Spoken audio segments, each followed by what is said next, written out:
con nuestro museo grande. ¿Con qué museo? El de Pachacamac. El MUNA. El MUNA. El MUNA no sé, la verdad no sé, pero es un museo que además lo sabe todo el mundo que me conoce, que estuve yo totalmente en contra de que se hiciera. Pero fuiste la única. En el momento que a mí me dijeron, sí. O sea, a mí me invitaron a una conferencia en que había 20 especialistas Uno de mejor los que el 20, otro. de los 20, los más famosos, los más conocidos del país. Entre ellos, de los 20 personas que había allí, 25, solamente había un arquitecto, que era de la Católica, y yo que no soy arqueólogo. ¿Quién era el arquitecto que estaba? Canciani, José Canciani. José Canciani. Entonces eran los únicos que había. Los demás todos eran arqueólogos. Y estaba pues Rusa de Lumbrera, estaban todos, Santiago Ojeda creo que estaba también. Todos los Las vacas sagradas. Entonces, yo me acuerdo que me invitaron a esa decirlo. conferencia, Elías Mujica que hizo la reunión, me invitó y le dije, mira, no voy a ir porque primero yo era funcionaria, yo era directora general de Cooperación Internacional de la Biblioteca Nacional. Digo, soy funcionaria y estoy en contra de ese proyecto, o sea, que no sea que luego me echéis o tenga problemas Ramón Mujica, que era el director. Entonces Ramón habló con Diana Calderón, le dijo, no, que vaya Paloma, no hay problema. Entonces yo fui justo, era una semana, y yo fui, digo, yo voy el último día, porque como no estoy de acuerdo, para estar escuchando una semana cosas que no estoy de acuerdo, prefiero ir el último día y ya preparar todos, yo el ataque frontal sobre lo... Entonces preparé un PPT en el cual expliqué por qué no se puede hacer el MUNA allí. En primer lugar expliqué que es un santuario, no es un trozo de tierra, es un santuario. En segundo lugar... Perdón, discúlpame.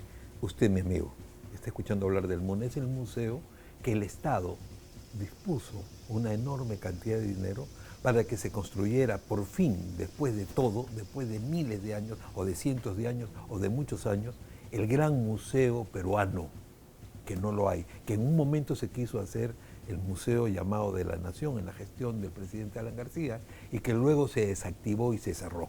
Luego han venido concursos, invitados, subieron, bajaron y decidieron construir un museo junto a Pachacamac.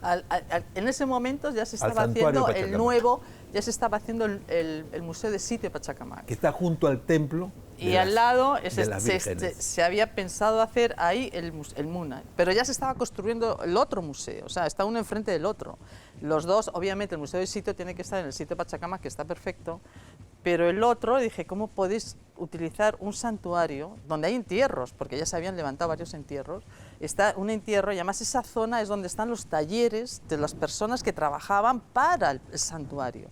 Pero sobre todo es un santuario, o sea, no es un trozo de tierra. Entonces dije, primero, el sitio no es el adecuado. En segundo lugar, en ese momento no había como comunicación. Ningún museo nacional tú no puedes hacerlo en un sitio que no hay comunicación, porque solamente va a poder llegar gente que vayan a tocar.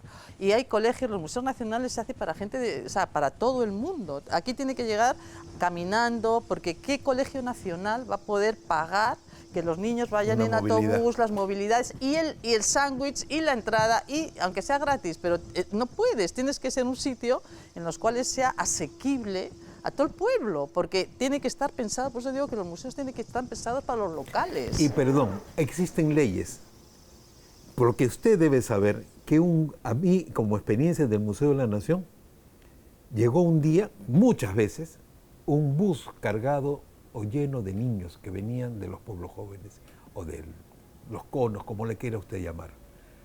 En la puerta se daban cuenta que no habían traído el sol que costaba el ingreso en esa época para escolares. Pero había una ley que no se les podía exonerar. Entonces pasaba el director, que era mi caso, y yo pagaba para que estos 100 niños pudieran entrar. Busqué que el Congreso nos permitiera que algunos niños que pudieran pagar, pagaran, pero los que no, que eran la gran mayoría, no. Esa es la realidad del museo que nadie la ve. A lo que sume usted que ese niño que viene, que su padre hace un esfuerzo para enviarlo en una movilidad especial que tienen que contratar, llega y a las 2 horas tienen que tomar su refrigerio y tiene que salir del museo porque tiene que ir a su casa porque no han llevado lonchera. Sí. Entonces, cuando le hace usted, como hicimos nosotros, un argumento para conseguir que nos dieran un alimento para poder dar a los niños al costo mínimo, el niño en su formación y en su pobreza decía, yo quiero llevarlo a mi casa para compartirlo con mis hermanos. Esa es la realidad de nuestro país. Y peor cuando ese niño pobre entraba desprotegido y había que ponerle un ponchito que conseguimos de estas telas sintéticas y por supuesto se lo querían llevar. Y no le cuento lo que pasaba cuando el niño descubría un baño que no tenían en su casa, que salía agua y que había jabón líquido que se podían lavar sus manos.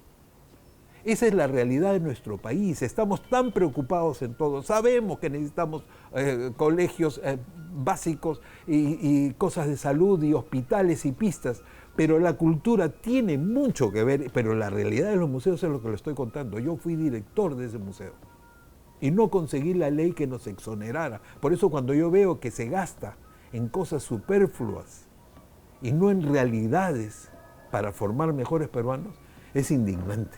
Sí, una de las cosas que dije es eso, primero que está muy lejos, segundo, tardas mucho en ir, los colegios, aquí está, o sea, esto va para los locales, no van a poder ir, el tráfico es espantoso, y luego pues había un montón de cosas porque la napa freática estaba a 1 metro, los depósitos se iban a hacer, no sé al final si se han hecho a 3 metros, porque la napa freática está ahí, o sea, la napa freática, o sea, y los depósitos se hacían a 3 metros. Digo, es una locura. Y está el mar ahí, pues. Pues el mar está, no se puede. Entonces le dije, y sobre todo, lo más importante, ¿qué es lo que se va a poner?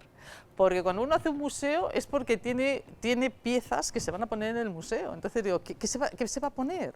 Porque ¿de dónde vamos a sacar las piezas? Porque no te las puedes inventar. Entonces lo que se pensaba hacer era desmontar el Museo Nacional de Antropología de Pueblo Libre, que es una tontería, al revés. Había que potenciar ese museo. Había que potenciar ese museo, pero aparte muchas de las piezas de Pueblo Libre son de la San Marcos. No te los puedes llevar. Entonces digo, ¿qué se va a poner? Entonces tú no puedes hacer un museo en el cual no sabes qué vas a poner. Mire cómo hemos tratado el patrimonio. Yo no sé si usted lo sabe, pero la famosa Estela Raimondi, que es el emblema de la nación, que está el dios de los 2 báculos, sí, que está puesto a la entrada del Museo de la Magdalena, no puede ser removido de ahí. Porque el día que se quiera de alguna manera mover eso, lo sé en la época del doctor Cabieces, se explota la piedra. Sí. Porque le han puesto como un protector de concreto, puesto en la época, sin mala intención, pero con ignorancia, porque no habían los especialistas que ahora tenemos. Entonces, hay que hacer esas cosas, insisto y repetiré 1000 veces, eso no le pertenece a usted, no le pertenece al Estado, le pertenece a los peruanos que todavía no han nacido. Y por supuesto servirá para que los turistas que vengan le tomen las fotos adecuadas y lleven el recuerdo de haber visto la historia nuestra. Pero no es tan fácil con la ligereza que se ha construido este museo, que ya tiene construido más de 5 años, Paloma. No, y además lo que ocurre es que la maquinaria que se utilizó, que yo vi, era una empresa española que iba a poner todo, las máquinas de lo que era para el aire acondicionado, para mantener todo el edificio. Eso dice, bueno, por lo menos necesitamos 2 ingenieros para que estén aquí llevándolo, cosa que en los museos no hay tanto para llevarlo. Y además dije, no, esto es realmente, dije, mira, yo me parece una locura el hacer este museo aquí. Expliqué desde el punto de vista técnico que los cables, el agua va a pasar por el sitio arqueológico, no hay otra manera. Había una chanchería, digo, ¿por qué no se compra el Estado, compra esto para que haya una zona de amortiguamiento? Porque además les dije, yo acabo de hacer el Museo de Sicán. El Museo de Sicán, nosotros cuando lo hicimos, nos dio un fondo contravalor, compramos el terreno, pero tienes que comprar el terreno de al lado, porque los museos siempre, sobre todo arqueológicos, siempre crecen, esos museos crecen.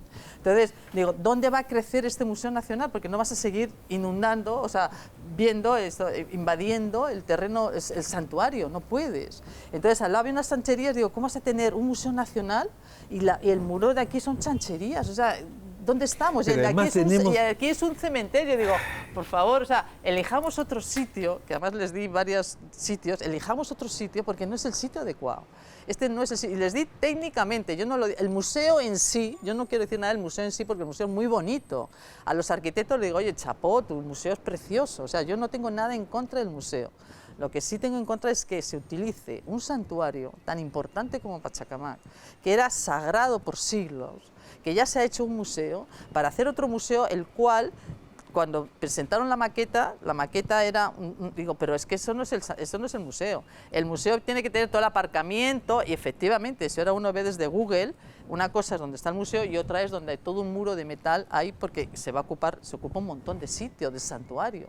Entonces, lo más bonito que había, que a mí y a todo el mundo que venía, era ver el santuario de Pachacamac en mitad de una ciudad toda de cemento, horrible, que es una ciudad que te agobia, y de repente ibas a Pachacamac y tenías ahí medio desierto, con las pirámides, pero y con el museo que han hecho, el primero, el de Sitges, está perfecto. ¿Para qué vas a hacer otro? Un monstruo que ahora no se sabe qué hacer con él. ¿Por qué? Porque museos nacionales, ¿qué vas a hacer? Desde la prehistoria hasta hoy en día, eso es una estupidez, hoy en día ya no se hace eso son, como decía la enciclopedia, eso ya no existe. Entonces, ¿qué se va a hacer con eso? Ya se ha destruido parte del santuario. Entonces, ¿qué vas a hacer con eso? Y ese santuario era maravilloso, eso empezó teniéndolo el doctor Arturo Jiménez Borja, que hay que recordarlo. Él no solamente consolidó, restauró, sino con su dinero además, quiero que sepan, no con dinero del Estado, con su dinero, y luego él hacía para agenciar fondos unos espectáculos de luz y sonido.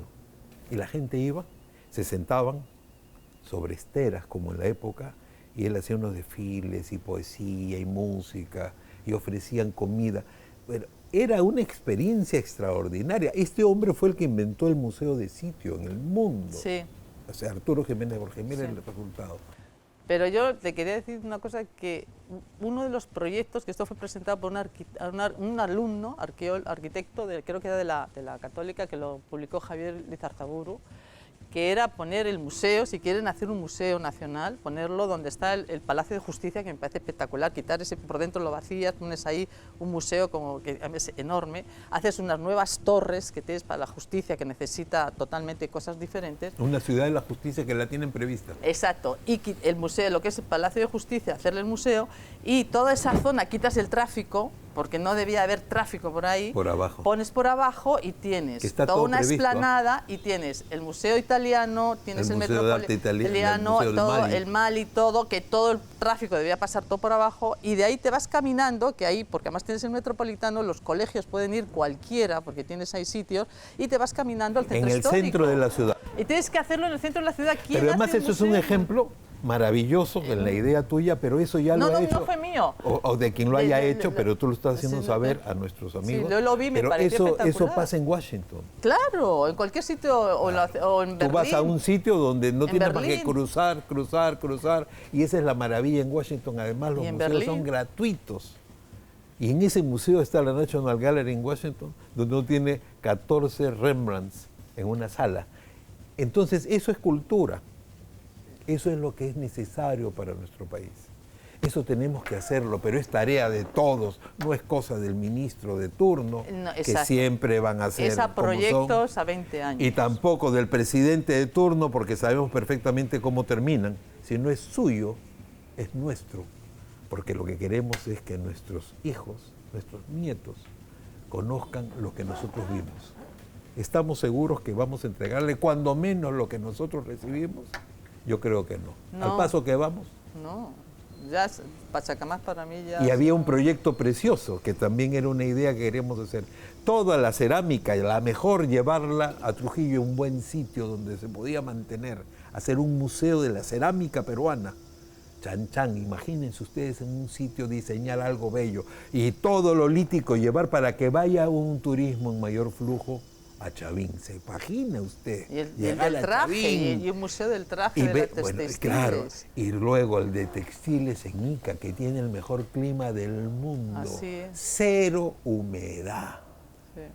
Es algo extraordinario. Yo, en vez de pensar en un museo que sea desde la prehistoria, o sea, en vez de una cosa faraónica, pensar en cosas más concretas como pero asimismo, pasaría que asimismo la gente tendría una razón para ir a estos ejes, que serían 3 grandes ejes.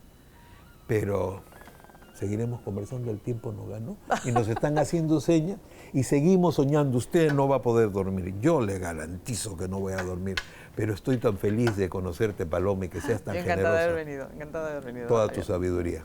Hasta el próximo domingo. Duerma usted, si puede.